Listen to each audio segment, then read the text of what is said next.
Muy queridos amigos, nos vamos a seguir encontrando a partir de estos días en unas entregas de reflexión para nuestra vida como audios o podcast, de manera que sirvan para reflexionar, escuchar, interiorizar, contemplar, abrir nuestra conciencia y dejar el piloto automático de manera que empecemos a ser nosotros mismos.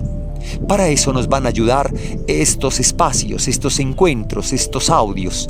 Te invito a que los compartamos y a que tú comentes, preguntes, digas lo que te suscite en el interior cada una de estas reflexiones. Será para mí y para nosotros, los que compartimos, realizamos estos audios, una alegría enorme poder abrir este escenario de humanización hoy. La comprensión de Dios que nos revela a Jesús, de Gustavo Baena, en el libro Revelación, Teología y Vida Cristiana. Dios de por sí es infinito, inimaginable, incomprensible. No es un objeto del conocimiento humano. Sin embargo, es experimentable por el ser humano y esto ya parece contradictorio. En conclusión, implícito. Dios no es conocible, pero sí experimentable y de manera especial se nos revela en Jesús. Para Jesús, Dios no es una imagen, es acción, es el acto creador. Jesús tiene certeza de que Dios como acto creador sucede en Él y en todos los seres humanos, por medio de su Espíritu. El acto creador o acción creadora o Dios es su voluntad. Jesús siempre se acogió incondicional y absolutamente a esa voluntad, a su acción creadora. Dios es implícito, por eso se deja sentir, es experimentable en nosotros y testimoniado en nuestro comportamiento cotidiano. Es imposible hacer a Dios objeto de conocimiento racional, porque si ese Dios es infinito, no puede tener una imagen espaciotemporal que se pueda captar, y por ello no es accesible al conocimiento humano. Una imagen de Dios producida por nuestra racionalidad sencillamente no es creíble, no es confiable. La única pista para los humanos acercarnos a alguna percepción del actuar de Dios o del acto creador es Jesús de Nazaret, quien tenía la certeza de Dios en él mismo, de la realidad de Dios implícito en su ser.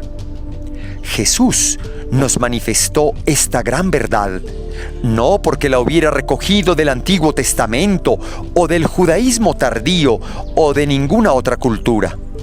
Era original de Él y por lo tanto el primero en anunciarla a este mundo.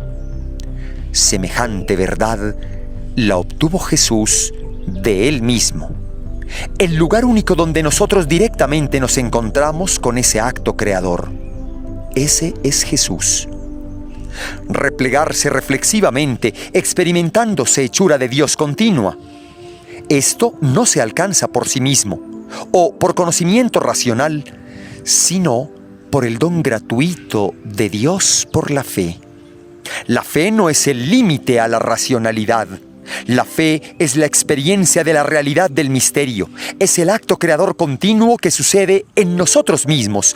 Por eso la necesidad de despertar en nuestra conciencia.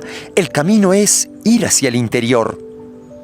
Para acercarnos a la percepción real del misterio de Dios insondable, necesitamos la clave única, que es Jesús de Nazaret. Razón por la que Dios se transparentó en Jesús fue precisamente porque no opuso resistencia alguna al acto creador continuo que sucedía implícito en él.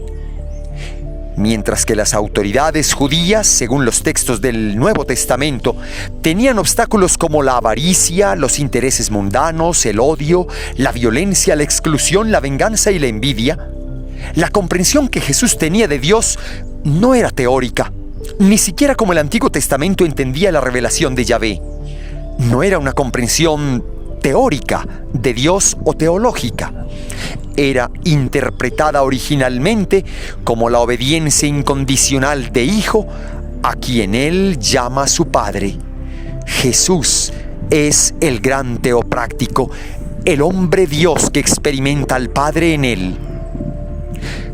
Si hubiéramos preguntado a Jesús que ¿para qué vino al mundo?, nos respondería que vino a ser un ser humano según la voluntad de Dios, conforme a la voluntad de su Padre, por encima de cualquier cosa, inclusive de su propia vida. Esto mismo que le sucedió a Jesús, te puede pasar a ti, a otros seres humanos, porque Dios puede hacer de su criatura tanto cuanto ésta se lo permita, lo que significa que el efecto del Creador, el efecto de Dios, depende de la acogida que el hombre, que tú, hagas de Él desde tu libertad.